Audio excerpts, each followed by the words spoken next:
ہمارے جو دادا رشتے میں ہوتے ہیں مولانا اشرف علی تھانوی رحمۃ اللہ علیہ، انہوں نے فرمایا تھا کہ دیکھو بھائی، دوسرے کے مسلک کو چھیڑو نہیں اور اپنے مسلک کو چھوڑو نہیں۔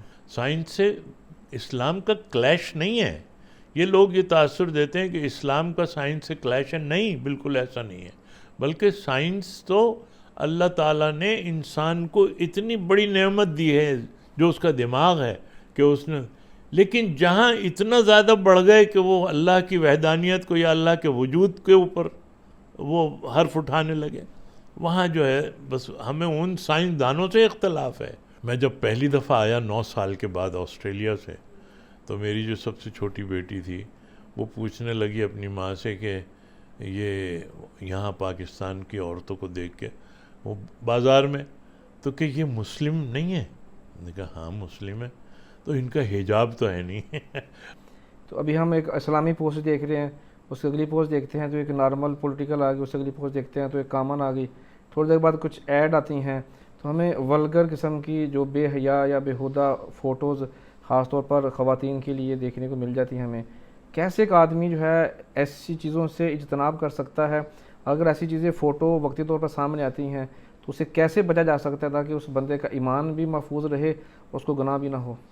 اس وقت دنیا میں فتنے کے طور پہ بہت سے غیر مسلموں نے ایسے قرآن کریم کے ترجمے پرنٹ کرا دیے ہیں کہ جس میں یہ بتانا مشکل ہے کہ بھئی یہ کسی قادیانی کا ترجمہ تو نہیں ہے، یا کسی ایسی تنظیم کا تو ترجمہ نہیں ہے کہ جن کے مقاصد یہ تھے کہ اس سے جہاد کی ساری آیتوں کو نکال دو یا جہاد کی ساری آیتوں کو مس انٹرپریٹ کر دو، مس اسٹیٹ کر دو، تاکہ وہ اس کا مطلب یہ لوگ کچھ اور سمجھیں۔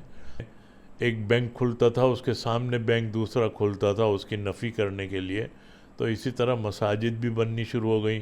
ایک مسجد بنی تو دوسری اس کے سامنے بنا دی، یا ایک مسجد ادھر بنی ہے تو انہوں نے کہا بھئی دوسرے مسلک کی وہاں بنا دو۔ مجھے تلاوت کرنے کے بعد مجھے احساس ہوا کہ آپ نے کیا کہ میں تیر مار کے اللہ نے آپ سے کیا کام لے لیا، ایسا ہی ہے کہ تاریخ لکھی جا رہی ہے۔ کسی کی تکفیر کرنے سے پہلے، کسی کو کافر کہنے سے پہلے اپنے پاس سے ہیلے بہانے تلاش کرو کہ اس کو کافر نہ کہنا پڑے۔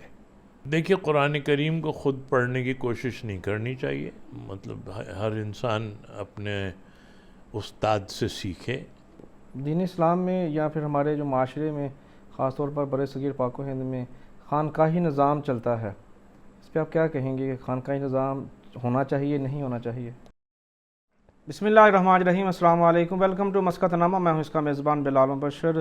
2019 میں ایک ایسا واقعہ رونما ہوا جس میں عالم اسلام کو بہت بڑا دھچکا لگا جب نیوزی لینڈ کی مسجد کے اندر ایک شخص نے حملہ کیا اور متعدد مسلمانوں کو زخمی اور شہید کیا۔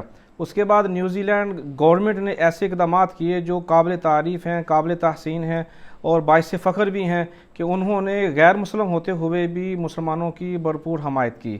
اور اس کے ساتھ ساتھ جو خاص طور پر ہمیں حیرانگی اور ناقابل یقین فراموش اور ناقابل یقین ہمیں جو مناظر دیکھنے کو ملے وہ تھے پارلیمنٹ میں تلاوت قرآن پاک کا سرعام ہونا، اور پھر وہاں پر جو شہید مسلمان تھے ان کے لیے دعائے مغفرت کرنا، اور بے شمار باتیں اور ہوئیں۔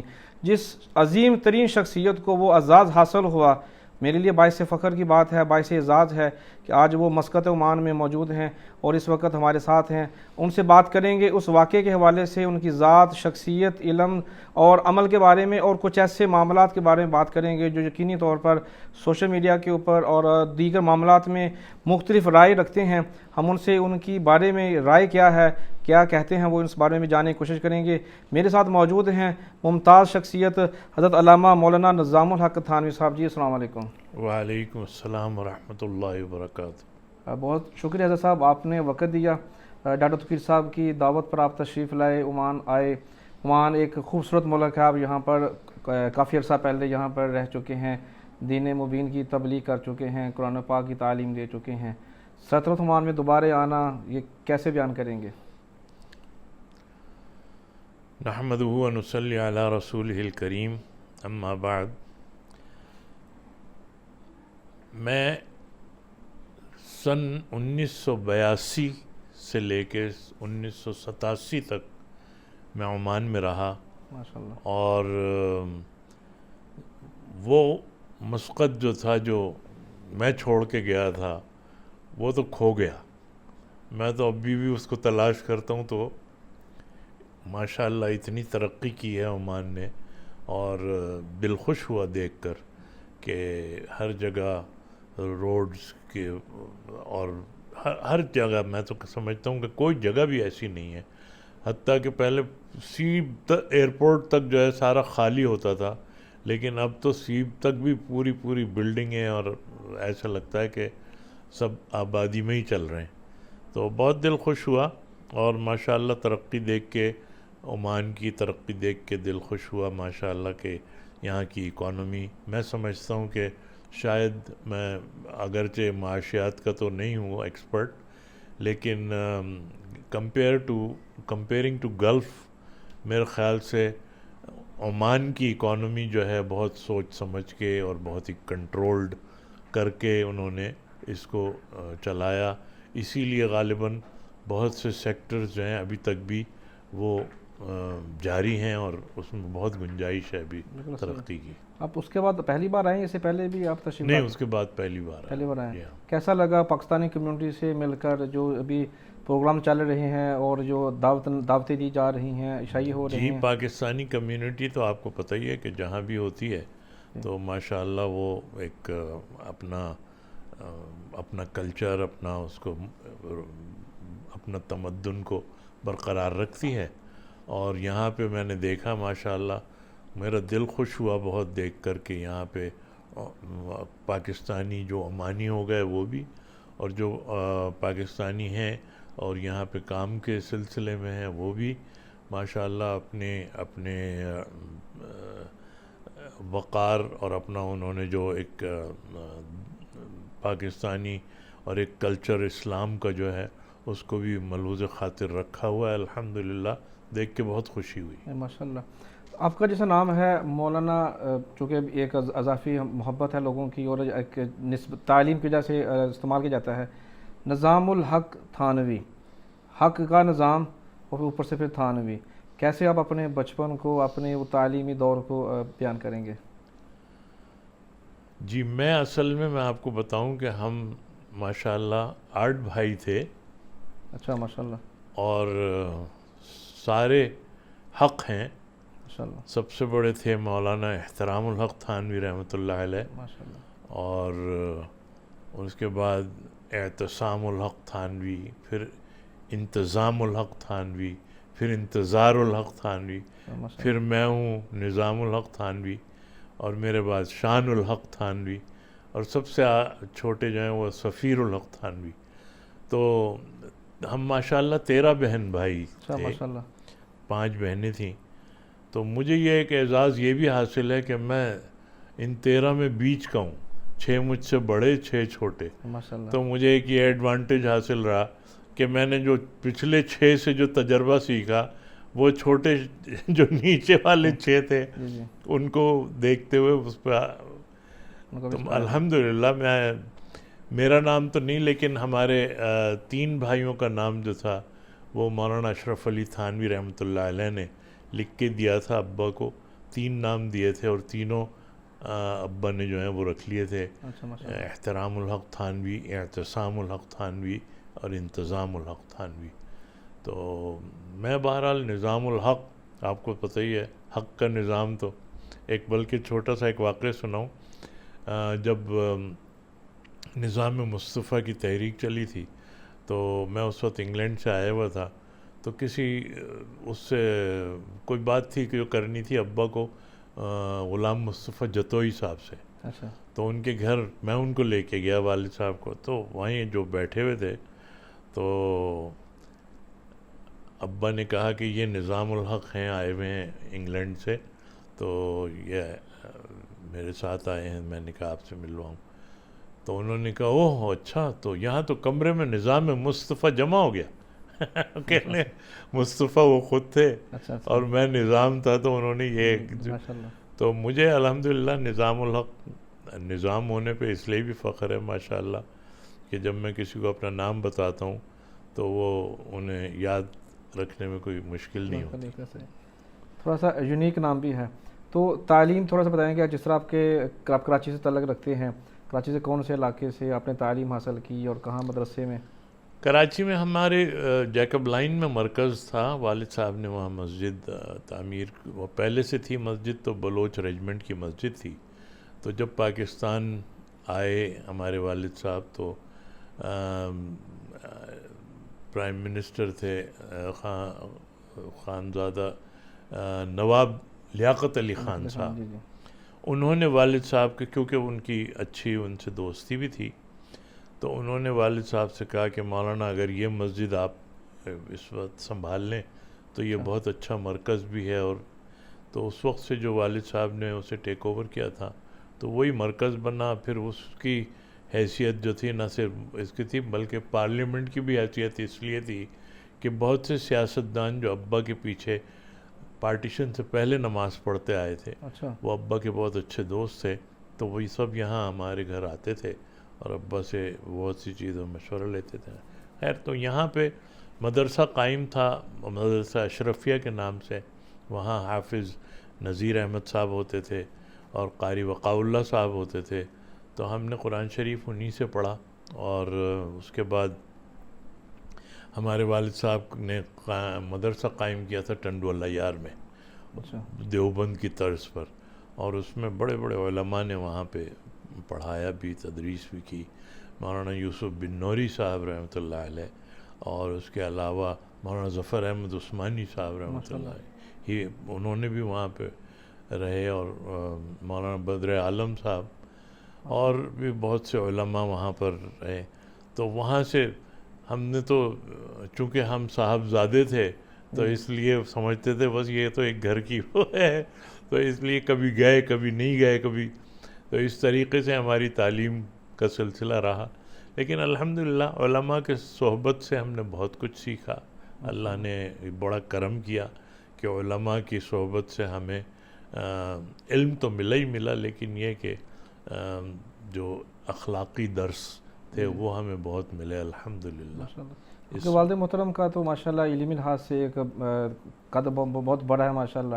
تو اپنے والد محترم کے علاوہ آپ کس شخصیت سے اس دور میں متاثر تھے جن کی بدولت کہہ سکتے ہیں یا آپ کو دیکھ کے لگتا تھا ہاں میں نے بھی ان کی طرح بننا ہے، یا کوئی ایسی شخصیت تھی؟ نہیں، میرے والد صاحب ہی تھے.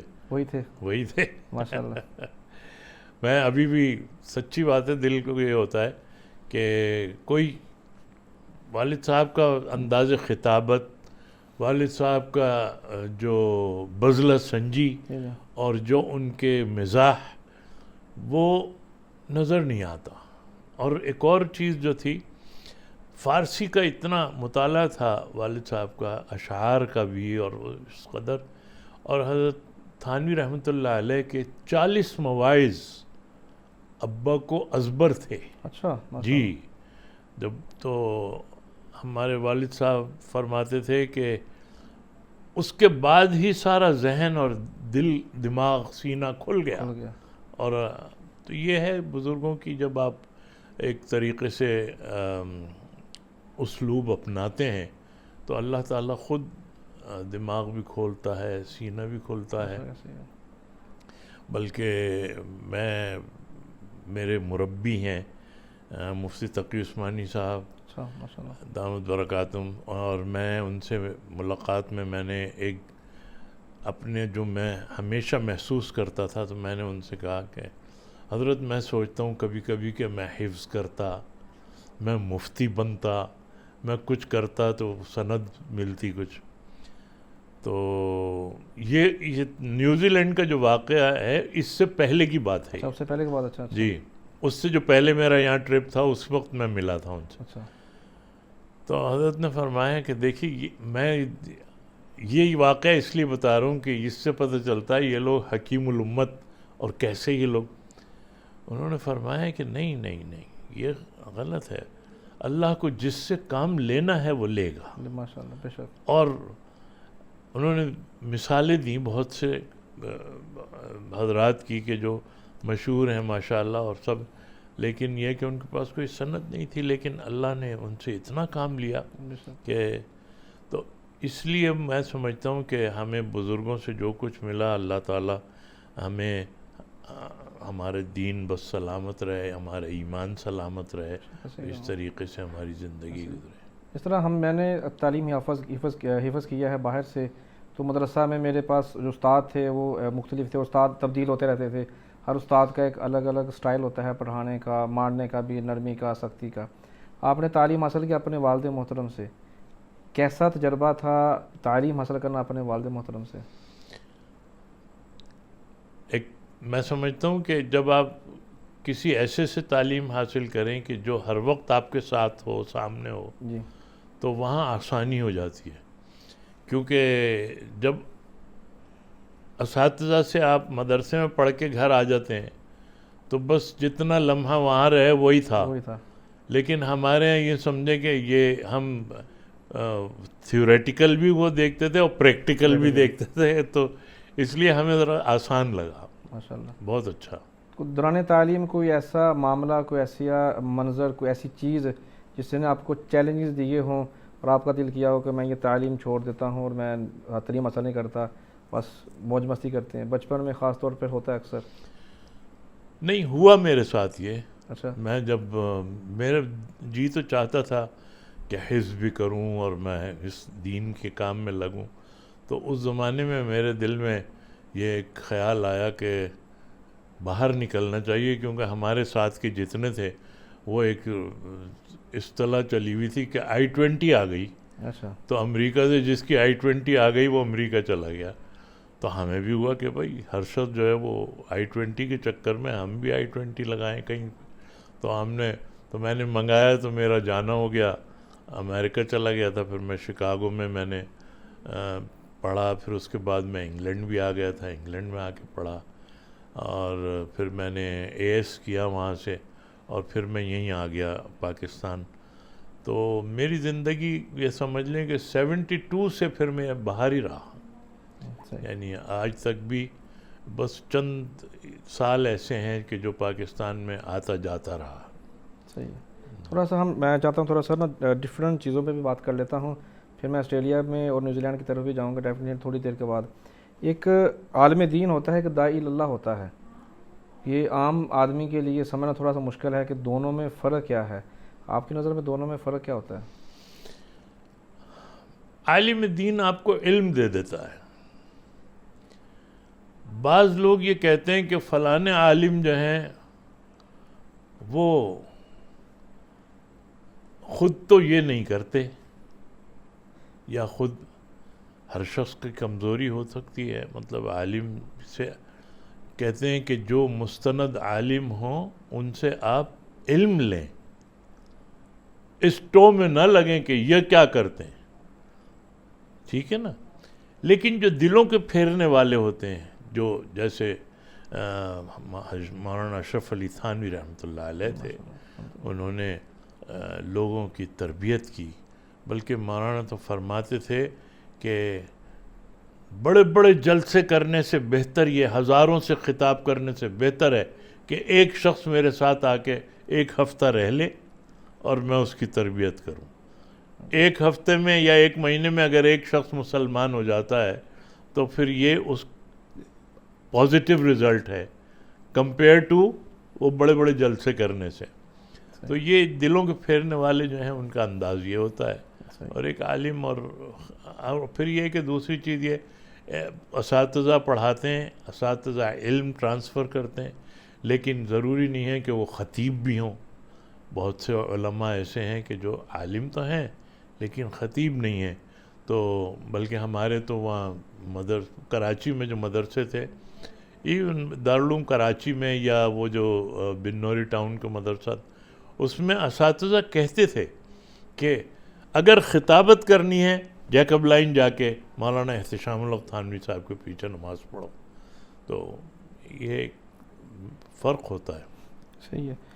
آپ نے جس طرح فرمایا کہ کم و بیش 50 سال سے زیادہ آپ کو ہو گیا ہے پاکستان سے دور بیرون ملک میں دین مبین کی تبلیغ کے لیے، فروغ کے لیے خدمات انجام دیتے ہوئے، کتنا مشکل ہے اپنے ملک سے نکل کے دوسرے ملک میں جا کے غیر مسلموں میں خاص طور پر ان کو تبلیغ کرنا، کیا چیلنجز کا سامنا کرنا پڑتا ہے؟ میں ابھی میں اس سے پہلے جو باہر رہا یا مسقط میں رہا یا اور جدھر بھی رہا انگلینڈ وغیرہ میں، وہ تو میری عمر ایسی تھی غالباً اس وقت، میں آپ کو بتا تو سکتا ہوں کہ اس وقت کے کیا تجربے تھے، لیکن میں اصل میں زندگی جو میری اس دین کے کام میں شروع ہوئی ہے وہ میں جب آسٹریلیا گیا ہوں۔ اچھا آسٹریلیا جانے سے پہلے میں رائے ونڈ گیا اچھا مولانا جمشید صاحب سے ملنے، کیونکہ مولانا جمشید صاحب ہمارے ٹنڈولا یار کے مدرسے میں بھی رہے، اور تو ہمارا ایک ان سے ایک تعلق تھا ایک قلبی، تو میں نے کہا کہ میں حضرت کے پاس جاؤں اور میں انہیں بتاؤں اور میں ان سے دعائیں لوں جانے سے پہلے۔ تو میں مولانا سے ملا اور مولانا کو جب بتایا کہ میں جا رہا ہوں، تو ایک تو وہ اس پہ انہوں نے کہا کہ بھائی یہیں آسٹریلیا بنا لو اپنا، وہاں کیوں جا رہے ہو؟ تو میں نے کہا حضرت اب یہ تو میں تو اس سے تو بہت آگے آ چکا ہوں، اب آپ صرف دعائیں دیجئے مجھے۔ تو انہوں نے ایک نصیحت کے طور پہ مجھے ایک بات کہی، اور ایسی ان کی وہ قبول ہوئی، اللہ تعالیٰ نے میرے لیے دین کے راستے آسان کر دیے۔ انہوں نے فرمایا کہ میاں آسٹریلیا جا رہے ہو، کسی نہ کسی بہانے دین کے کام کو اپنے ساتھ نتھی رکھنا۔ فرمایا کہ چاہے وہ درس و تدریس ہو، چاہے وہ امامت ہو، میاں کچھ نہیں تو مؤذن تو بن سکتے ہو کسی مسجد میں، اذان ہی دے لینا۔ ایسی ان کی بات قبول ہوئی کہ میں جب گیا تو میں نے ایک ہفتے کے بعد جو بچے پڑھانا شروع کیے وہاں پہ قرآن کریم، تو آج تک بھی وہ سلسلہ ہے الحمدللہ، کہ اب تو ہم لوگ ایک دعوت الحق کے نام سے اس کی ہیڈنگ میں ہم جگہ جگہ چھوٹے چھوٹے سینٹر کھول رہے ہیں تاکہ بچوں کو پیدل جا کے انہیں قرآن کی تعلیم مل جائے۔ تو الحمدللہ ہم نے کوئی 6-7 سینٹر کھول چکے ہیں، اور جمعے کی انتظام بھی کیا ہوا ہے، مختلف ہال لے کے کرائے پر۔ آسٹریلیا میں جی آسٹریلیا کے اندر ماشاءاللہ۔ جی ہاں، ایک معلم کو، ایک استاد کو، یا ایک داعی اللہ کے لیے جو وقف کرتا اپنی زندگی کو، یہ بہت ہی نوبل پیشنز ہیں، جہاں پر جانے سے پہلے تو 1000 بار سوچنا پڑتا ہے، لیکن جانے کے بعد آپ کو ایک ایک قدم پھونک پھونک کر رکھنا پڑتا ہے۔ کوئی بھی ایک غلطی جو ہے وہ بہت بڑا خسارہ کر سکتی ہے، طلباء کے لیے پریشانی اور شرمندگی کا باعث ہو سکتا ہے۔ ایک معلم کے اندر، ایک داعی اللہ کے لیے جو انسان نکلتا ہے، اس کے اندر کیا ایسی خوبی ہونی چاہیے کہ جو دیکھنے والے کو بھی متاثر کرے اور شخصیت کے اوپر بھی جو اچھا اثر پڑے؟ دیکھیے، معلم کے لیے سب سے پہلے پہلی شرط یہ ہے کہ وہ جب بچہ یا شاگرد اس کا آ رہا ہے تو وہ اس کے لیے اس کو ایز اے چیلنج لے، اچھا، کہ مجھے اس کو بنانا ہے۔ اس لیے کہ اگر وہ جہاں پہ خانہ پوری ہے کہ بھئی آ گئے، داخلہ لے لیا اور چلو شروع ہو گیا، اور وہاں توجہ نہیں ہے، تو وہاں پہ پھر اس کے پازیٹیو نتائج نہیں نکلتے۔ میں سمجھتا ہوں معلم کے لیے ضروری ہے کہ وہ ہر طالب علم کو اور اپنے شاگرد کو وہ ایز اے چیلنج لے اور اس کو نبھائے۔ دین اسلام میں یا پھر ہمارے جو معاشرے میں، خاص طور پر برِ صغیر پاک و ہند میں خانقاہی نظام چلتا ہے، اس پہ آپ کیا کہیں گے کہ خانقاہی نظام ہونا چاہیے، نہیں ہونا چاہیے؟ جی بالکل ہونا چاہیے، بالکل۔ خانقاہی نظام از ایز امپورٹنٹ ایز جو درس و تدریس میں ہوتا ہے، اور اس میں جو ہے دیکھیے اللہ تعالیٰ قرآن کریم کا یہ اثر ہے کہ انسان کے دل اللہ کا ذکر کریں گے تو انسان کا دل جو ہے وہ اللہ کی طرف راغب ہوگا، اور وہ کہتے نہیں ہیں کہ اللہ اللہ کہتے رہو تو دل بھی نرم ہو جاتا ہے، لیکن جو لوگ بالکل اللہ کی طرف خیال بھی نہیں جاتا کہ اللہ اللہ کہنا تو دور کی بات ہے، تو سالکین جو ہیں اور یہ خانقاہی نظام جو ہے یہ اصل میں یہی تربیت ہے کہ اپنے نفس کو اوپر کیسے انسان کنٹرول رکھے، اور میں سمجھتا ہوں کہ یہ بھی ایسے ہی ضروری ہے جیسے تبلیغی جماعت کا جو ایک سسٹم ہے، تبلیغی جماعت والے نہ کسی لالچ میں ہیں نہ کچھ ہیں، ایک درس و تدریس کا ایک ایسا سسٹم ہے کہ جس میں خود بخود انسان سیکھ جاتا ہے، یعنی اس میں کوئی حافظ نہیں ہوتا، کوئی یعنی اگر ہو بھی جماعت میں کوئی، لیکن کوئی ایک یعنی استاد نہیں بنتا. وہ کہتے ہیں بھائی چلو اب مذاکرہ کر لیتے ہیں بیٹھ کے، چلو بھائی تعلیم کر لیتے ہیں، اور سب بیٹھ کے کرتے ہیں. اس طریقے سے علم حاصل کرتے ہیں اور اس طریقے سے ان کے معمولات بھی بدل جاتے ہیں. تو میں سمجھتا ہوں یہ بہت ضروری ہے، خانقاہی نظام بھی ہونا چاہیے اور اس کے بھی پازیٹیو اثرات ہیں. صحیح. ایک آدمی جو مذہبی معاشرے میں پڑا بلا ہے، اس کے گھر میں بڑا مذہبی ماحول ہے، لیکن حالات کی مجبوری کی وجہ سے وہ اپنے ملک سے نکل کے دوسرے ملک آتا ہے، لیکن وہاں پر اس کو دیکھنے کو ملتا ہے کلچر ٹوٹلی ڈیفرنٹ ہے. بہت سارے لوگ ایسے ہیں جو یورپ میں چلے جاتے ہیں یا پھر جیسے گلف میں بھی آتے ہیں، تو یہاں پر بھی بہت ساری ایسی چیزیں ہیں کہ جو ہمارے معاشرے سے مطابقت نہیں رکھتی. کیسے ایک عام نوجوان ان ساری چیزوں سے بچتے ہوئے اپنے آپ کو محفوظ کر سکتا ہے اور اپنے ایمان کو بھی، دین کو بھی اور دنیا کو بھی؟ دیکھیے، جہاں یہ ہے کہ دین کے ماحول سے نکل کے اگر کوئی گیا اور وہاں اس کے لیے مشکلات محسوس ہوتی ہیں، اسی طرح جو غیر دینی ماحول سے نکل کے یہاں سے گیا، اللہ نے ان کے دلوں کو پھیر دیا اور وہ بالکل وہ ہو گئے کہ جو کوئی بھی ایکسپیکٹ نہیں کر سکتا تھا. میں جانتا ہوں ایسی بہت سی فیملیز کو کہ وہ اسٹوڈنٹ کے طور پہ آئے وہاں پہ، اور وہاں اللہ کا شکر ہے وہ لگے کہیں سیر روزے کے لیے نکلے، دین سیکھا، اور الحمدللہ آج وہ بالکل، ان کو دیکھ کے کوئی نہیں کہہ سکتا، وہ بالکل دین کی تبلیغ کر رہے ہیں اور ساری الحمدللہ کے بچوں کے پڑھانے کا سلسلہ اور اپنے تمام دین کے ہی کاموں میں لگے ہوئے ہیں اور اپنی جاب بھی کر رہے ہیں. یہ نہیں، بہت ماشاءاللہ بہت اچھی جاب ہے، کوالیفائڈ ہیں، سارا اپنا جو کورس کیا وہ بھی کر رہے. تو یہ دونوں طرف ہے یعنی. لیکن میں سمجھتا ہوں کہ جو یہاں سے دینی ماحول سے جاتے ہیں اور ان کو جو مشکلات ہوتی ہیں وہ پرسنٹیج کم ہے بجائے اس کے کہ جو ایسے ماحول سے گئے تھے جو دین ہی نہیں تھا اور وہ جا کے دیندار ہو گئے. میں آپ کو بتاؤں کہ میں جب پہلی دفعہ آیا 9 سال کے بعد آسٹریلیا سے، تو میری جو سب سے چھوٹی بیٹی تھی وہ پوچھنے لگی اپنی ماں سے کہ یہ یہاں پاکستان کی عورتوں کو دیکھ کے، وہ بازار میں، تو کہ یہ مسلم نہیں ہے؟ میں نے کہا ہاں مسلم ہے. تو ان کا حجاب تو ہے نہیں.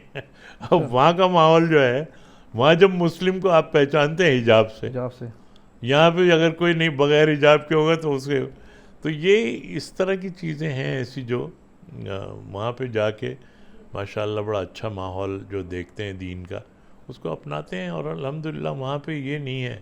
یہاں جی حضرت میں آپ کو بتاؤں وہاں کا تو ماحول یہ ہے کہ وہاں کے تو آسٹریلین بھی کیا اور فلانے بھی کیا، ننگے پیر بھی چلے جا رہے ہیں تو کوئی دیکھنے والا نہیں ہے. اور اس طرح کے ماحول میں انسان کوئی کچھ پہن لے، کوئی بھی اپنا حلیہ اختیار کر لے، کوئی دے آر ناٹ بادرڈ، وہ تو کہتے ہیں کہ اپنے زندگی جی رہا ہے، بس اپنے کام سے کام رکھتے ہیں، اپنے کام سے کام رکھتے ہیں.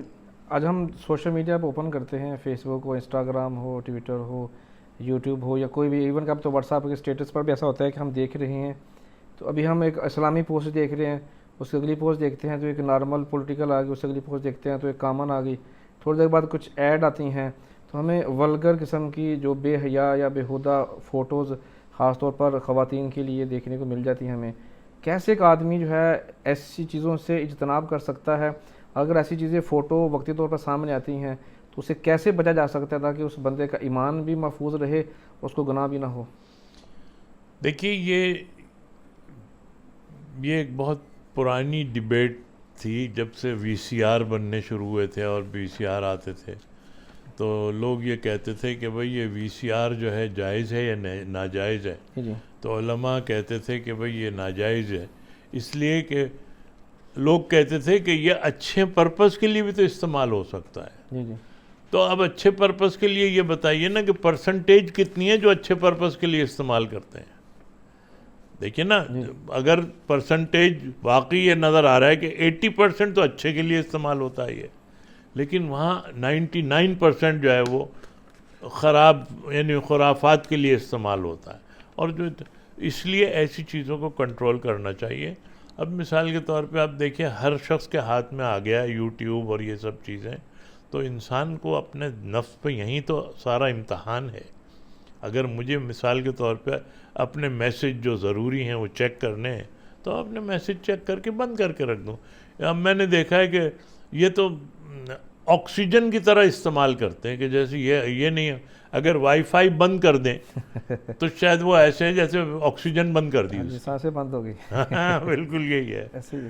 اب نوجوان جو ہے وہ کہ قرآن پاک سیکھنا چاہتا ہے, قرآن پاک کا ترجمے کے ساتھ پڑھنا چاہتا ہے, کس طریقے پر عمل کرتے ہوئے اس کو قرآن پاک کو سیکھنا یا پڑھنا چاہیے؟ اگر خود سے پڑھنا چاہتا ہے, کسی پر اس کے پاس ٹائم نہیں ہے, جاب پیشہ آدمی ہے, اب ایج اس کی زیادہ ہو چکی ہے تو مدرسہ میں داخل نہیں ہو سکتا, کیسے آغاز کرے وہ؟ دیکھیے قرآن کریم کو خود پڑھنے کی کوشش نہیں کرنی چاہیے.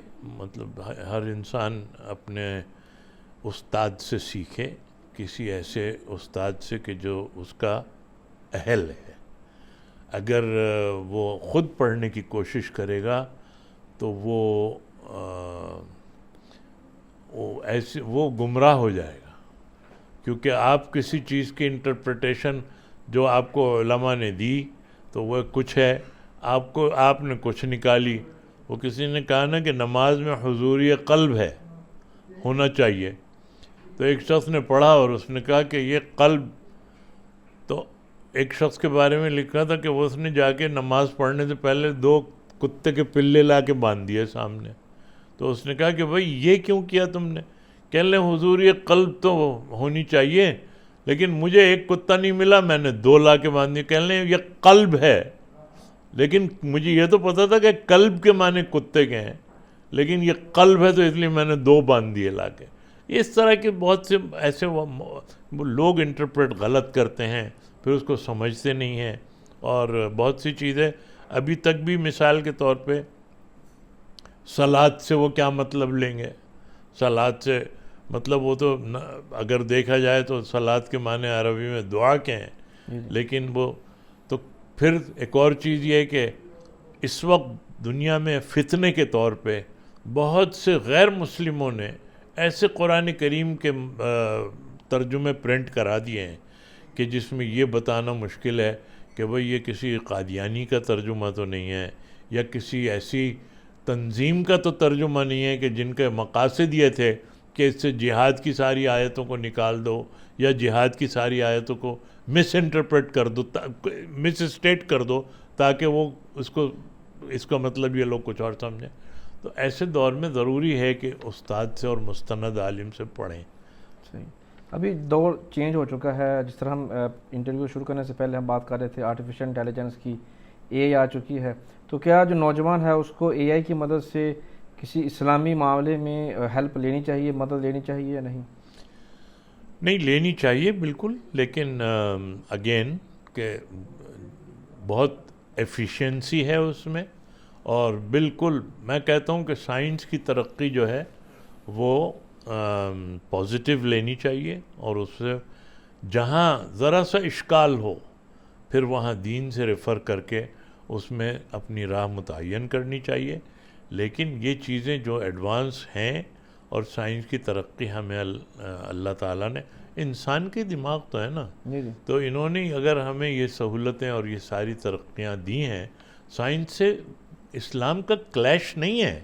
یہ لوگ یہ تاثر دیتے ہیں کہ اسلام کا سائنس سے کلیش ہے, نہیں بالکل ایسا نہیں ہے, بلکہ سائنس تو اللہ تعالیٰ نے انسان کو اتنی بڑی نعمت دی ہے جو اس کا دماغ ہے کہ اس نے, لیکن جہاں اتنا زیادہ بڑھ گئے کہ وہ اللہ کی وحدانیت کو یا اللہ کے وجود کے اوپر وہ حرف اٹھانے لگے, وہاں جو ہے بس ہمیں ان سائنسدانوں سے اختلاف ہے, ان کی سائنس کی ریسرچ سے اختلاف نہیں ہے. بالکل صحیح بات ہے.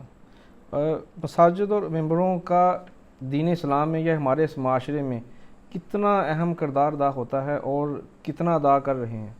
کن کا؟ مساجد اور ممبر رسول.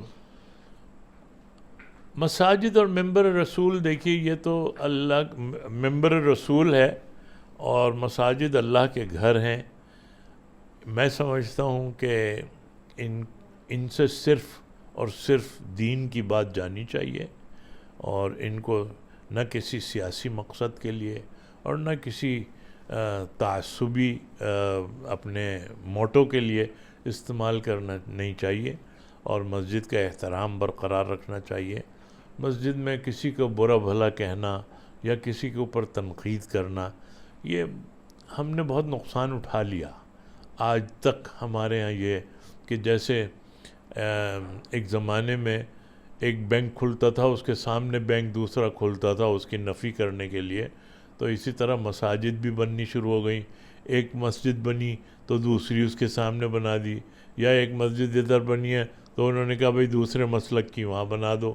اور یہ اس طریقے سے مساجد کو بیچ میں نہیں لانا چاہیے. مساجد کو بالکل سیاست سے اور اپنے اس قسم کے مسالک کے اختلاف سے پاک رکھنا چاہیے.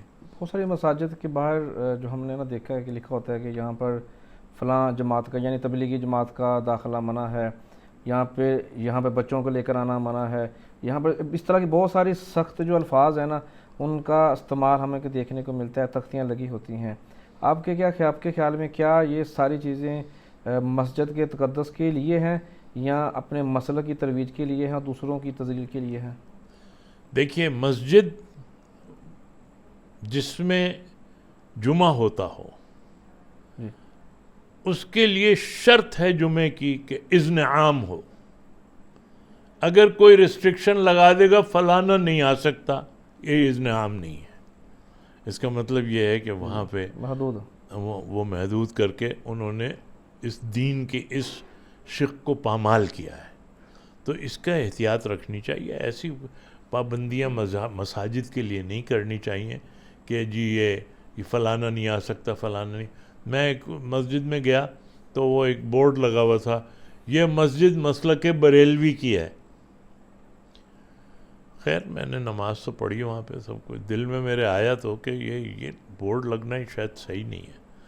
تو میں نے والد صاحب سے پوچھا، انہوں نے کہا کہ نہیں، کہہ لیں یہ ان چیزوں سے اپنا دل وہ نہیں کرو، کہ اللہ کا گھر ہے، اس میں جا کے ہم نماز پڑھتے ہیں اور اس کو جاری رکھنا چاہیے. کبھی یہ نہیں سوچنا چاہیے کہ یہ بریلویوں کی ہے، یہ اہل حدیث کی ہے یا یہ فلانے کی ہے. تو یہ مساجد کو کبھی لیبل اس طرح کے نہیں دینے چاہیے. صحیح ہے. دینی مدارس جو کہ دین مبین کی تبلیغ کے لیے، ترویج کے لیے، قرآن پاک کی تعلیم کے لیے، اس کے فروغ کے لیے کام کرتے ہیں، ابھی بہت ساری چیزیں نیگیٹو سوشل میڈیا کے اوپر چلتی رہتی ہیں. آپ کی نظر میں چونکہ آپ ایک ایسے مدرسے میں پلے بڑے ہیں جو خود کا ہے اور جہاں پر آپ کے والد محترم، آپ کے بھائی سارے، آپ کے چھوٹے بھائی، بڑے بھائی، بچے سب انہوں نے وہاں پہ تعلیم حاصل کی ہے، موجودہ دور کے لحاظ سے مدارس میں کن اصلاحات کی اشد ضرورت ہے جن کے اوپر عمل کرنا بہت ضروری ہے؟ نہیں، آج کل موجودہ حالات میں بھی مدرسے ایسے موجود ہیں، ابھی بھی ہیں کہ جہاں پہ دینی تعلیم کے ساتھ ساتھ موجودہ سائنسی تعلیم بھی چل رہی ہے. مثلاً آپ کو کیمسٹری بھی پڑھائی جا رہی ہے، مدارس میں پڑھائی جا رہی ہے، اور آپ کو کمپیوٹر بھی پڑھائے جا رہے ہیں، انگلش بھی پڑھائی جا رہی ہے. تو ایسے مدارس ہیں. جہاں نہیں ہیں میں سمجھتا ہوں کہ ان کو یہ چاہیے کہ اپنے پروگرام میں یہ چیزیں شامل کریں، اس لیے کہ ایک رجحان ہے بچوں کا جو انگلش بھی پڑھنا چاہتے ہیں اور پڑھتے ہی ہیں. سوال یہ ہے کہ جو ابھی انہوں نے ایک بیریئر یہ بنایا ہوا ہے کہ یہ انگلش اسکول یا باہر کے اسکول اور یہ مدارس، ان کو بالکل الگ کیا ہوا ہے. ان کو یہ نہیں چاہیے، بلکہ وہ تعلیم جو ان کی وجہ سے وہ وہاں پہ ہیں وہ رفتہ رفتہ مدارس میں بھی لانی چاہیے اور ان کو ماڈرن جو تعلیم ہے وہ دینی چاہیے، میں سمجھتا ہوں. صحیح ہے. آپ ایک دینی گھرانے میں پیدا ہوئے، پھر آپ نے دنیا دیکھی اور دنیا کے وہ ممالک دیکھے جہاں پر حج جانے کی ہر کسی کی خواہش ہوتی ہے، جو میجورٹی میں نان مسلم کنٹریز ہیں. آپ نے وہاں پر زیادہ اپنے وقت گزارا. آپ کے خیال میں عالم اسلام کی یا مسلمانوں کی موجودہ صورتحال جو زوال پذیر ہے، ان کی وجوہات کیا ہیں؟ دیکھیے، میں نے باہر وقت گزارا اور میں نے یہ دیکھا کہ مسلمانوں کے پاس ہر قسم کی دولت ہے، ہر قسم کی معدنیات ہے، ہر قسم کا ایمان بھی ہے، لیکن مسلمانوں میں وہ اللہ کا خوف جو ہونا چاہیے وہ نہیں ہے. ہم کو کسی نے کہا تھا کہ ہم اللہ کو تو مانتے ہیں، اللہ کی نہیں مانتے. تو یہ ایک بہت بڑا فرق ہے. اور ہمارے میں سمجھتا ہوں کہ یہ ہمارے مکافات عمل ہے کہ ہم پورے دنیا میں رسوا ہیں. آج آپ کے پاس ایٹم بم بھی ہے, آج آپ کے پاس سائنسی ترقیاں بھی ہیں, آج آپ کے پاس آئل ہے, معدنیات ہیں, سب کچھ ہونے کے باوجود آج آپ ایک چھوٹا سا ملک پوری جو دنیا کو نچائے ہوئے ہے, اس پہ آپ کا کوئی کنٹرول نہیں ہو سکتا. اور اس کی وجہ صرف کیا ہے؟ اس کی وجہ یہ ہے کہ کیا اس کی وجہ یہ ہے کہ ہمارے پاس معدنیات نہیں ہے؟ نہیں. اسلحہ نہیں ہے؟ نہیں. کچھ یہ کوئی وجہ ایسی نہیں ہے. وجہ یہ ہے ہمارے اندر وہ اتحاد نہیں ہے. ہم وہی تو ہیں نا جو 313 تھے اور ہزاروں کو کے لشکر کو ہرا دیا تھا, اور ہزاروں تھے تو لاکھوں کے لشکر کو ہرا دیا تھا. وہی تھے نا. تو کیا تھی اس وقت؟ کیا ایٹم بم تھا؟ کیا اس وقت معدنیات تھے؟ کیا اتحاد تھا, اللہ پہ توکل تھا. وہ ہمارا تشخص تھا. جو دین پہ عمل کرتے تھے ان کا ایک ایمان کے ساتھ ہوتا تھا ہر چیز. دیکھیے, مسلمانوں کی ایک پہچان ہے, جب وہ پہچان مسلمانوں کے پاس سے لے لی جائے گی تو پھر مسلمان کمزور پڑ جائے گا. ہماری پہچان یہی تھی کہ ہم متحد ہیں, محبت ہے. حضور اکرم صلی اللہ علیہ وسلم نے فرمایا کہ جتنی صحابہ سے مجھے محبت ملی ہے رضوان اللہ علیہم اجمعین, فرمایا کہ اگر یہ محبت مجھے نہ ملتی تو میرا مشن شاید مکمل نہ ہوتا. تو یہ اتحاد تھا. ہم اسلام دشمن طاقتوں نے بھانپ لیا کہ ان کا اصل طاقت کیا ہے. طاقت ان کا یہی ہے کہ اتحاد. وہ کہیں مسلمانوں کو متحد نہیں دیکھنا چاہتے. ہمیں انہوں نے ٹکڑیوں میں بانٹ دیا. کہیں کوئی دیوبندی, کوئی بریلوی, کوئی شیعہ, کوئی سنی, کوئی فلانا, کوئی توحیدی, اور پتہ نہیں کیا کیا. یہ سارے فرقے بنا دیے. بھائی خدا کے لیے, یہ تو وہ بات کر رہے ہیں توڑنے کی, ہم ان کی باتوں میں نہ آئیں, ہم جوڑنے کی بات کریں.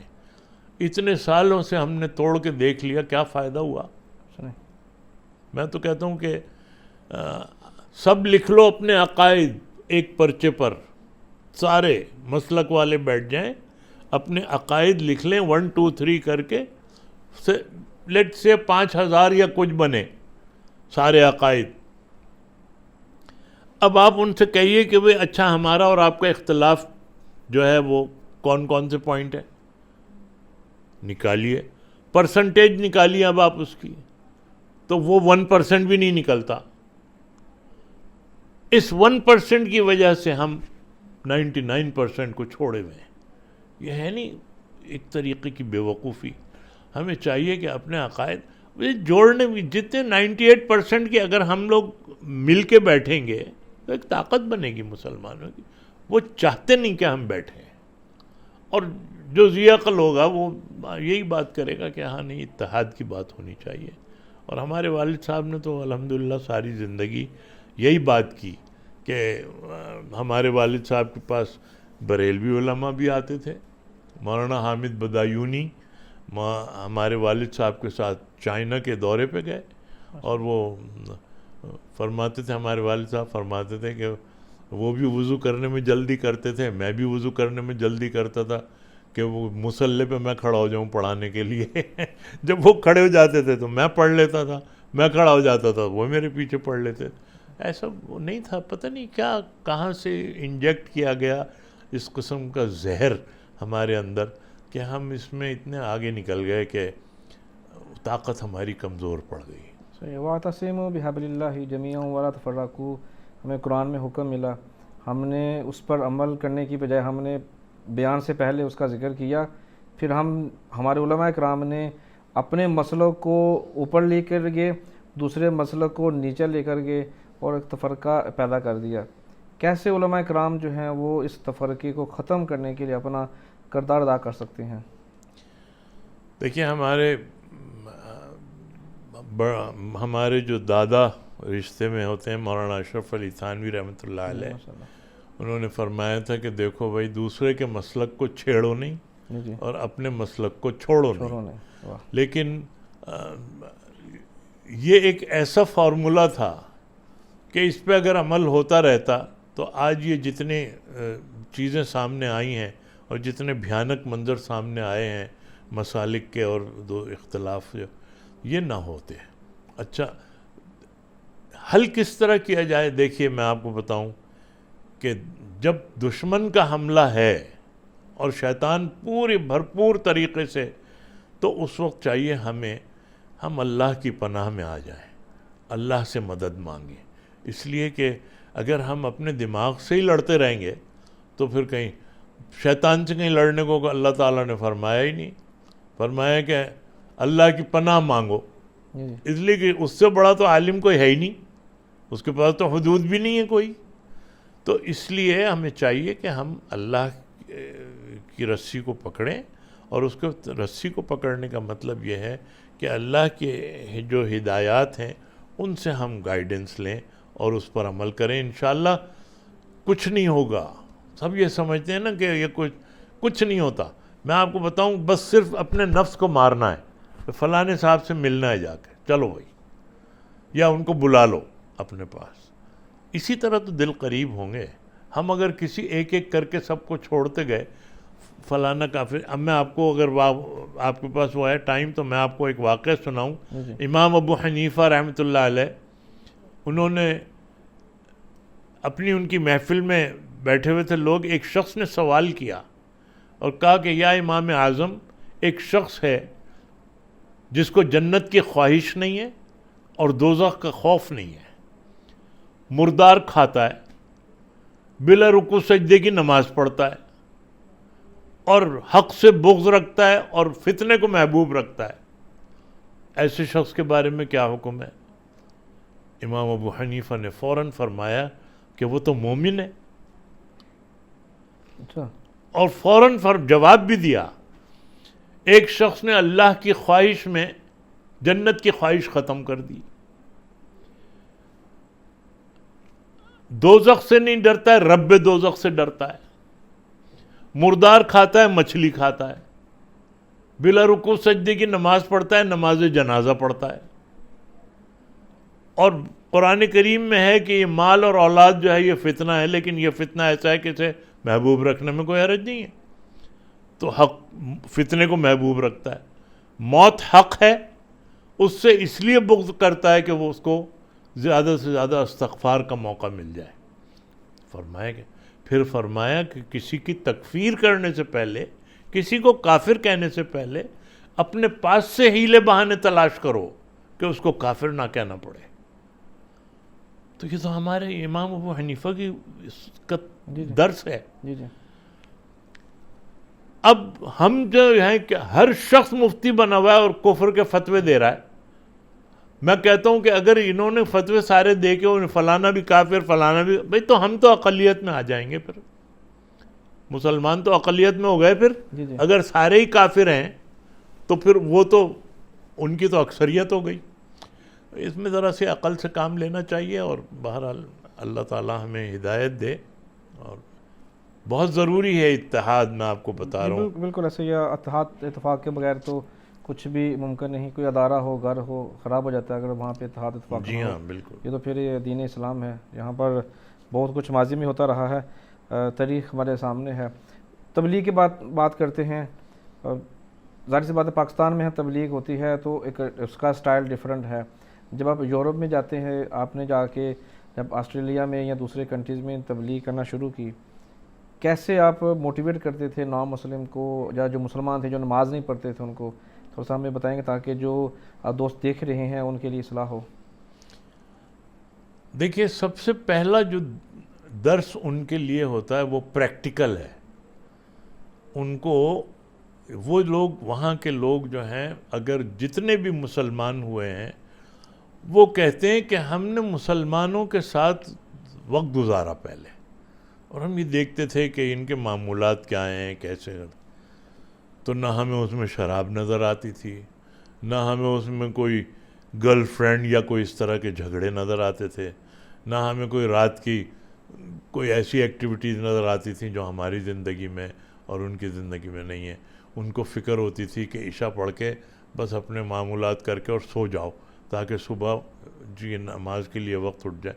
یہ وہ چیزیں ہیں کہ جو وہ دیکھتے تھے اور وہ دیکھتے ہیں اور پھر اس کا اثر لیتے ہیں اور اثر لے کے پھر اسٹڈی کرتے ہیں, خود اسٹڈی کرتے ہیں.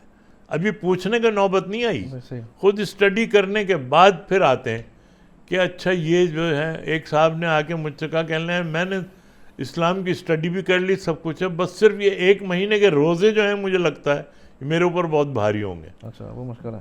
تو میں نے کہا کہ تم ایسا کرو نا کہ تم ابھی تو رمضان بہت دور ہیں, تم ابھی اگر تم چاہ رہے ہو کہ بھئی شہادہ پڑھ لو, جب اس وقت تک تم جس اسٹیج پہ پہنچو گے تمہیں بھاری نہیں لگے گا. اور ماشاءاللہ وہ بہت خوش ہے اور بہت دیندار ہے, اس کی بیوی بھی بچے بھی ماشاءاللہ بہت بچوں کو پڑھا رہا ہے وہ دین. صحیح.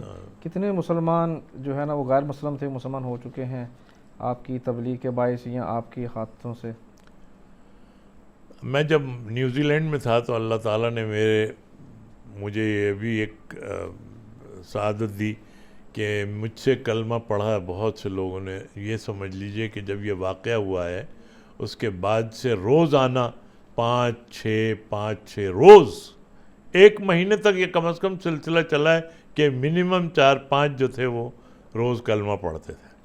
تو الحمدللہ بہت ایک ایسا نمبر ہے کہ جو اب شاید میں ریکارڈ میں بھی نہیں ہے, لیکن یہ کہ اللہ تعالیٰ قبول کر لے.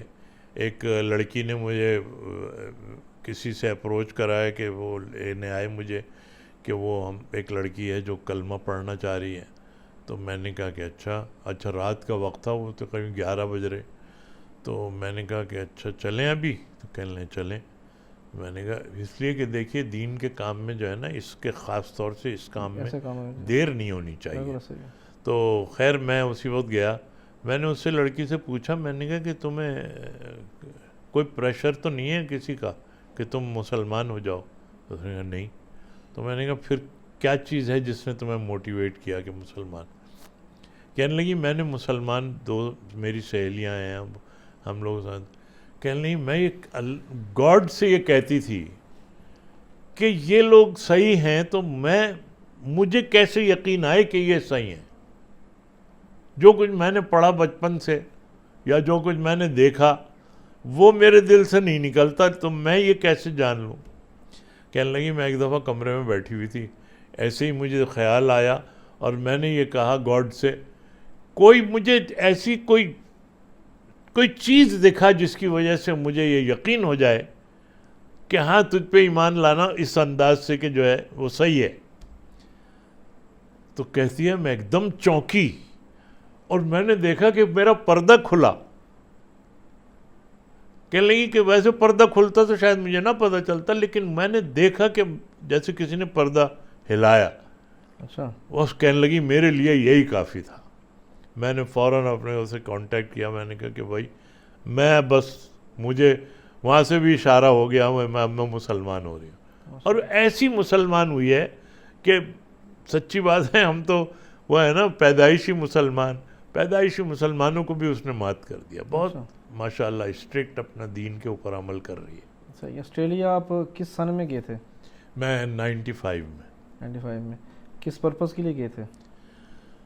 میں ایکچولی گیا تھا وہاں پہ اسلامک سوسائٹی تھی. اچھا. اس نے مجھے بچوں کو پڑھانے کے لیے ہی بلایا تھا. اچھا. اور ٹیمپرری ریزیڈنٹ ویزا انہوں نے بھیجا تھا مجھے, اور میں گیا وہاں جا کے پھر جیسے میں نے بتایا کہ 1 ہفتے کے بعد ہی کلاسیں شروع کر دی تھیں ہم نے کلاس, تو اسی کے لیے گیا. پھر 2 سال کے بعد وہاں پہ وہ ہو رہے تھے اولمپکس, 2-3 سال کے بعد. تو وہ اس کے بعد جب میرا 2 سال پورے ہوئے تو ہم نے کہا چلو پرماننٹ ریزیڈنٹ کے لیے داخل کر دیتے ہیں. لیکن پتہ نہیں وہ اس وقت ٹاک آف دا ٹاؤن یہ تھی, حالانکہ بعد میں منسٹر نے ہمیں خود بتایا کہ یہ کام چلتے رہتے ہیں, یہ رش وش کی وجہ سے کچھ نہیں رکتا. لیکن کسی نے یہ کہا کہ نہیں, ابھی 2 سال اور بڑھا لیں, اس کے بعد کیجیے گا. تو ہم نے بڑھوا لیا تھا. پھر اس کے بعد پرماننٹ ریزیڈنس کا داخل کیا, اور الحمدللہ ایسا رہا کہ اس دوران میرا کچھ ایک دو فنکشنز میں میرے ان کا ٹاکرا ہوتا تھا امیگریشن منسٹرز کا، تو ملتے تھے وہ. تو جب انہیں پتہ چلا کہ میرا کیس ہے تو انہوں نے پھر ہماری سوسائٹی سے رابطہ بھی کیا اور یہ کہا کہ تو ہمارے جو پریزیڈنٹ تھے انہوں نے کہا کہ آپ ہمیں ٹائم دے دیں، ہم آپ کے پاس آنا چاہتے ہیں. تو انہوں نے ٹائم دے دیا. انہوں نے کہا کہ تو ہمارے پریزیڈنٹ نے یہی کہا کہ ان کے لیے ڈالا ہوا تو ہے کیس ہم نے، لیکن ہماری مسجد میں جو ہماری مسجد کی فائنینشیل پوزیشن ایسی نہیں ہے کہ ہم ان کی تنخواہ وغیرہ جو ہے نا وہ دے سکیں. تو اس نے کہا، یا اللہ نے اس کے دل میں ڈالی، اس نے کہا کہ آپ کے یہاں فرائیڈے کو کلیکشن ہوتا ہے؟ میں کہا ہاں. تو کہنے لیں بس یہ کہہ دیں کہ وہ جو کلیکشن ہوتا ہے وہ دیٹس ویریبل، ہم اس سے ان کو دیتے ہیں ان کے خرچے. اور فوراً اس نے اپنی سیکٹری سے کہا کہ ان کی فائل یہاں منگا لو ہمارے پرس چیمبر میں. تو وہ فائلیں منگا لیں. اللہ کے کرنا ہے انہوں نے بس 3 دن کے بعد آ گیا کہ بھائی آپ کی پرماننٹ ریزیڈنس ہو گئی. تو اس طریقے سے جانا ہوا. اور میں سمجھتا ہوں یہی کہ ہم دین قرآن شریف پڑھانے کے لیے گئے تھے نا، اللہ تعالیٰ کی مدد آئی اس میں، اور الحمدللہ آج تک بھی ہے اور اس میں ہیں لگے ہوئے آج بھی. اور یہی میرے خیال سے اس کی برکات ہیں. آپ آسٹریلیا میں تھے، نیوزی لینڈ میں خبر چلی کہ جی مسلمانوں کی مسجد کے اوپر حملہ ہوا ہے، مسلمان شہید کیے جا رہے ہیں اور بہت سارے زخمی ہو چکے ہیں. خبر سننے کے بعد آپ کے تاثرات کیا تھے؟ نہیں، میں اس وقت آسٹریلیا میں نہیں تھا. اچھا. جب یہ واقعہ ہوا میں نیوزی لینڈ میں ہی تھا. اچھا. میں ویلنگٹن میں تھا جو کیپٹل ہے. آتے جاتے رہتے تھے وہاں پہ؟ نہیں، میں اصل میں وہاں کی ایک مسجد ہے جو ویلنگٹن کی سب سے بڑی جو مسجد ہے، انہوں نے مجھ سے رابطہ کیا تھا بہت پہلے، یعنی اس واقعے سے چند مہینہ پہلے. ٹھیک ہے. اور انہوں نے یہ کہا کہ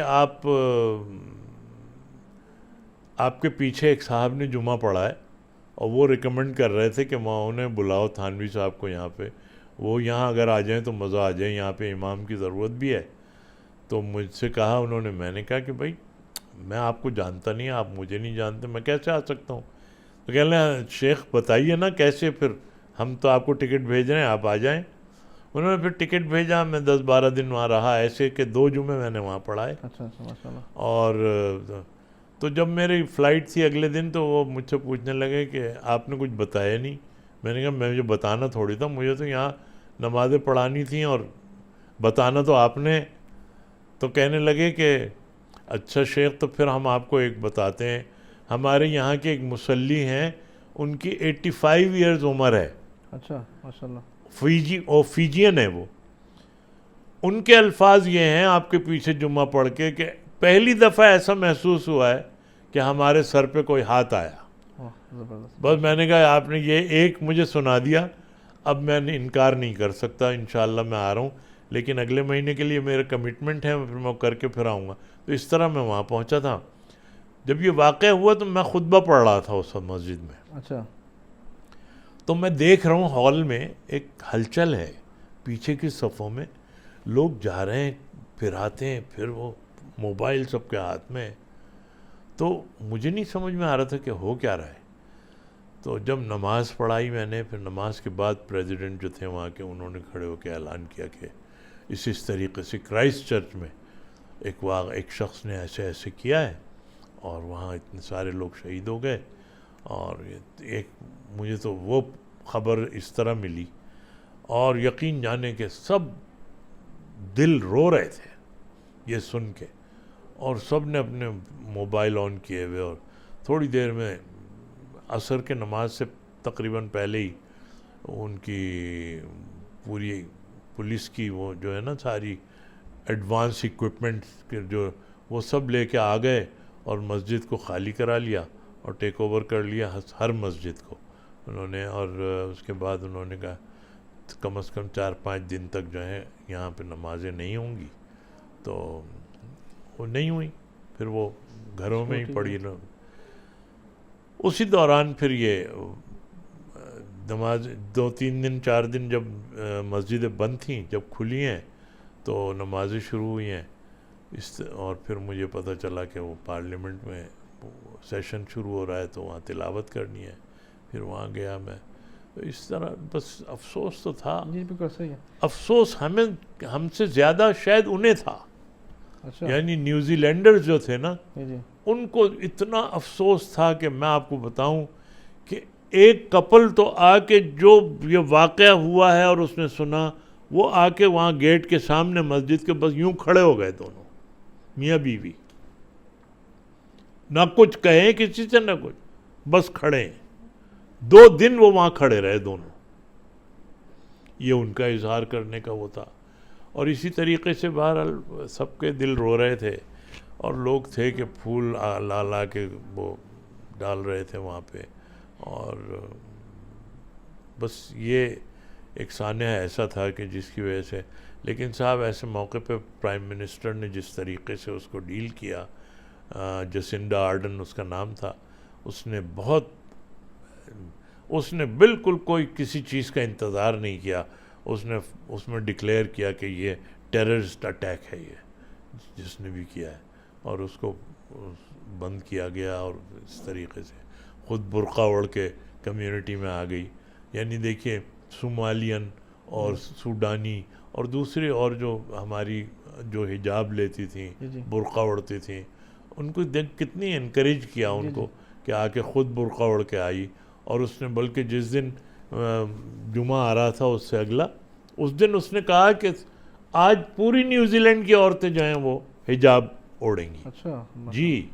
اور وہاں انہوں نے کہا اذان بھی ریڈیو پہ ہوگی اس دن. ماشاءاللہ. تو اس طریقے سے انہوں نے وہ کیا. بہت اچھا وہ ان کا ماشاءاللہ وہ تھا, سولیڈیرٹی جو انہوں نے شو کی, تو بہت اچھا وہ تھا. اللہ تعالیٰ, میں تو دعا کرتا ہوں کہ جسنڈا آرڈن نے اتنا بڑا وہ اقدام لیا, اور اللہ تعالیٰ اس کو اسلام کا بھی نور عطا کر دے اور اس کو ہدایت مل جائے. پارلیمنٹ میں آپ کو بلایا گیا تلاوت و دعا کے لیے, کیسے آپ تک پیغام پہنچا, کیا مقصد تھا ان کا, کیا فیلنگ تھی آپ کی اس ٹائم؟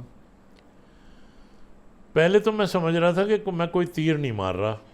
پارلیمنٹ میں تلاوت کر رہے ہیں تو کیا ہے, پہلے ہوتی تھی وہاں پہ؟ نہیں, میں یہی تو بتا رہا ہوں کہ میں تو کرتا تھا نا جگہ جگہ جا کے تلاوت. تو جو نے کہا جہاں ادھر ادھر کرتا ہوں وہاں بھی کر دوں گا, مجھے کون وہ کہیں اور سے تھوڑی لانا پڑے گا. لیکن مجھے جب یہ پتہ چلا کہ بھائی تاریخ لکھی جا رہی ہے, تو میں, اللہ تعالیٰ نے بس مجھے چنا تھا اور اس کے لیے. لیکن عجیب بات یہ ہے کہ وہاں کوئی 50 سے زیادہ علماء ہیں, بہت عرصے سے آباد ہیں. انہوں نے بھی یہ کہا کہ اللہ نے آپ کو اسی لیے چنا خاص طور سے اس کام کے لیے کہ آپ کے, اور کہنے لگے کہ شاید جس انداز سے آپ نے اس کو کیا ہے کوئی اور شاید کر بھی نہ سکتا تھا, لیکن کہنے لگے آپ کو چنا اور آپ کے لیے وہ. اور پھر مجھے بھی بہرحال فخر یہ تھا کہ بھئی میں جس خاندان سے میرا تعلق ہے, اور مولانا اشرف علی تھانوی رحمۃ اللہ علیہ, اور میرا نام اس نے اسپیکر نے پورا پریکٹس کی میرے ساتھ 10 منٹ بیٹھ کر. I have invited Imam Nizam Al-Haq Tanvi to say a prayer. میں نے اس سے کہا نظام, میں نے کہا you can call me نظام. No, what is your full name? تو میں نے کہا کیسے نظام no, you just say your name. تو میں نے کہا نظام الحق Thanvi. That's it, keep saying. میں نے کہا اچھا. میں نے کہتا رہا تھوڑی دیر میں کہہ لو کہ اب میں کہوں گا ذرا بتانا صحیح کا یا نہیں. اس طریقے سے اس نے پریکٹس کی میرے نام کی وہاں پہ. اور یہ ایک اور چیز جو قابل ذکر ہے یہاں پہ کہ سارے مذاہب کے لیڈر آئے ہوئے تھے وہاں پہ, اسپیکر کے چیمبر میں بیٹھے ہوئے تھے. اور اسپیکر نے بتایا کہ آپ کی مسجد میں جو فرائیڈے آ رہا ہے یہ سب آئیں گے, ایک اچھا جیسچر شو کرنے کے لیے. تو میں نے کہا اچھا ٹھیک ہے. تو وہ لوگ بھی آئے, پھر اسپیکر خود بھی آیا فرائیڈے کو, اور وہ لوگ جمعے میں شامل تھے, سب بیٹھے ہوئے تھے. اور اسپیکر نے ایمرجنسی میں اسی وقت سینکشن کیا کہ باہر لاؤڈ اسپیکر لگا دیے جائیں, اور اسی وقت ارینجمنٹ کیا گیا, کیونکہ باہر ہزاروں نیوزی لینڈر جو ہیں ہاتھ میں ہاتھ چین بنائے ہوئے وہ کھڑے تھے اطراف میں مسجد کے, اور وہ کہہ رہے تھے کہ آپ بلا خطر آپ نماز پڑھیں، کوئی آپ کو آ کے نہیں چھو سکتا. تو اور خطبہ بھی جو میں نے دیا اس کو انہوں نے بہت سراہا. انہوں نے یہ کہا کہ یہ خطبہ جو ہے ہم کبھی نہیں سوچ سکتے تھے کہ اسلام میں اتنی محبت کا درس ہے. تو بہت بہت اثر ہوا اس کے اوپر. آپ سارا خطبہ وہاں پہ انگریزی میں چلتے ہیں یا اردو میں؟ جی انگلش میں، مکمل طور پر انگریزی چلتی ہے؟ جی نہیں عربی کا جو ہمارا ہوتا ہے وہ تو پڑھتے ہیں. صحیح ہے. اور انگلش میں جو ہے وہ تو یہ ہے. اس کے بعد پھر جو ظاہر سی بات ہے یہ ایک سانحہ ہوا، پھر کووڈ آیا. کووڈ کے بعد بھی ظاہر سی بات وہاں پہ مسلمان مقیم ہیں، تو کیا مسلمانوں کے ساتھ رویہ ان کا تبدیل ہوا یا پھر واپس اسی ڈگر پہ چلا گیا جو پہلے تھا اس سانحے؟ نہیں ان کا کبھی برا نہیں تھا. نیوزی لینڈرز کا نہیں تھا. یہ بھی تو آسٹریلین تھا جس نے کیا تھا. یہ جس نے آ کے یہ حرکت کی تھی یہ آسٹریلیا سے آیا تھا، یہ وہاں کا نہیں تھا. کو پتہ چلا اس نے کیوں حرکت کی؟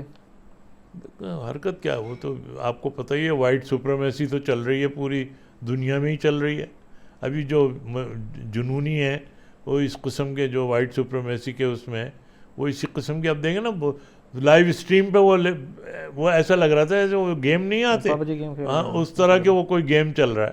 لیکن بتائیے وہ کیا حرکت ہے. یہ تو اس طرح کا وہ جو ہے. بہرحال دیکھیے یہ اللہ تعالیٰ کے معاملات ہیں. بہرحال ہم یہی کہہ سکتے ہیں کہ اللہ تعالیٰ سے دعا کر سکتے ہیں کہ اللہ تعالیٰ ہمیں محفوظ رکھے اور اس قسم کے واقعات. لیکن نیوزی لینڈر بہت اچھے دل کے ہیں، اور ایون ماوریز جو ہیں نا جو ان کے انڈیجنس ہیں وہ بھی بہت اچھے دل کے ہیں.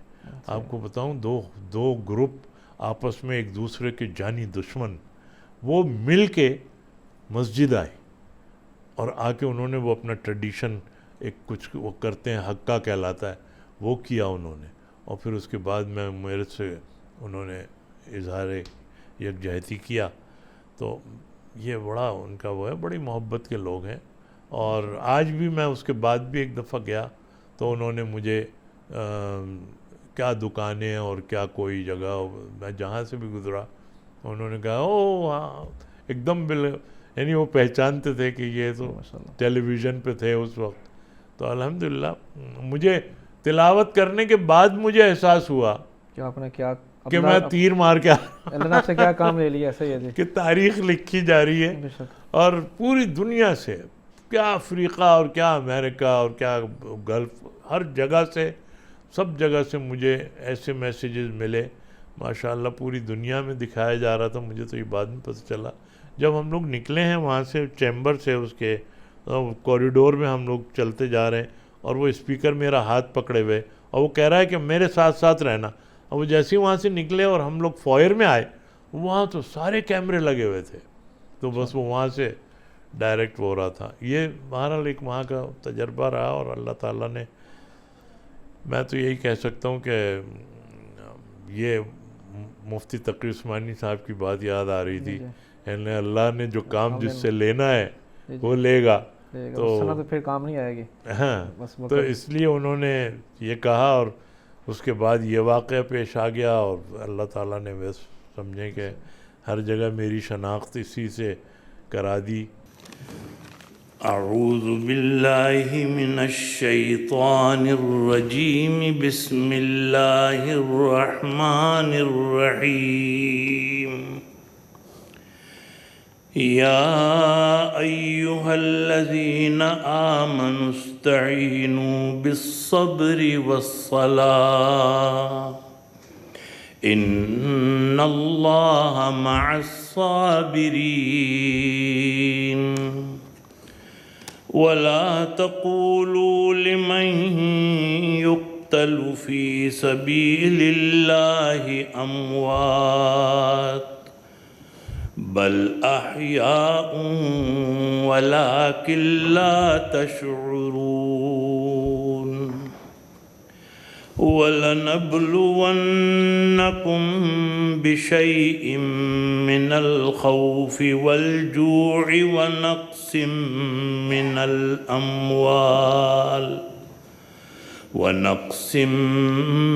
مِّنَ الْأَمْوَالِ وَالْأَنفُسِ وَالثَّمَرَاتِ وبشر الصابرين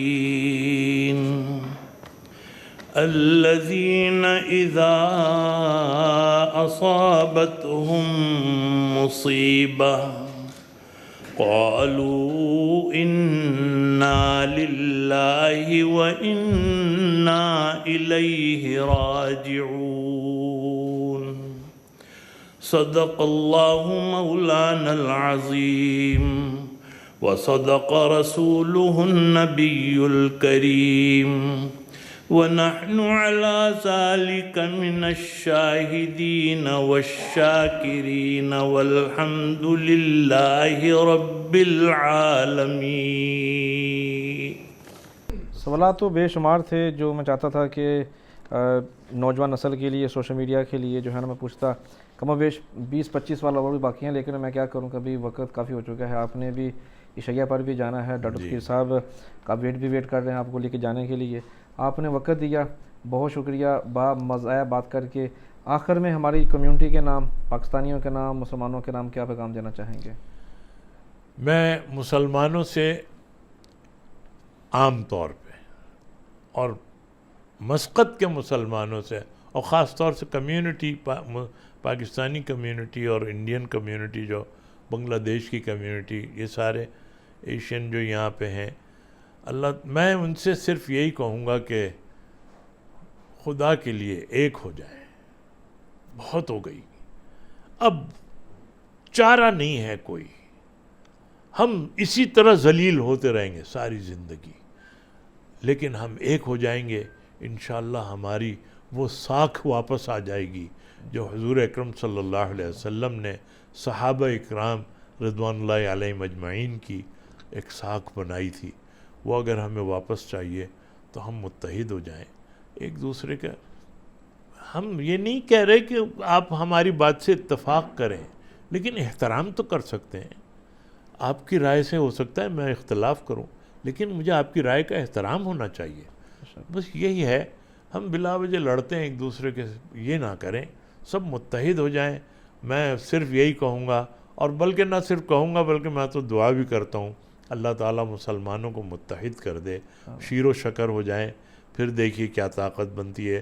مجھے تو انشاءاللہ لگتا ہے کہ اگر جس دن مسلمان ایک ہو گئے اس دن دنیا پہ چھا جائیں گے پھر اسی طریقے سے جیسے حضور اکرم صلی اللہ علیہ وسلم کی تربیت کے بعد ان کی جو ایک ساکھ تھی وہ واپس آ جائے. انشاءاللہ جی. بہت شکریہ صاحب، آپ نے وقت دیا. آپ کو بھی بہت بہت شکریہ. آپ نے مجھے آپ نے اپنا وقت نکالا قیمتی اور میرے ساتھ بیٹھے اور آپ کے ذریعے سے میرا پیغام پہنچا.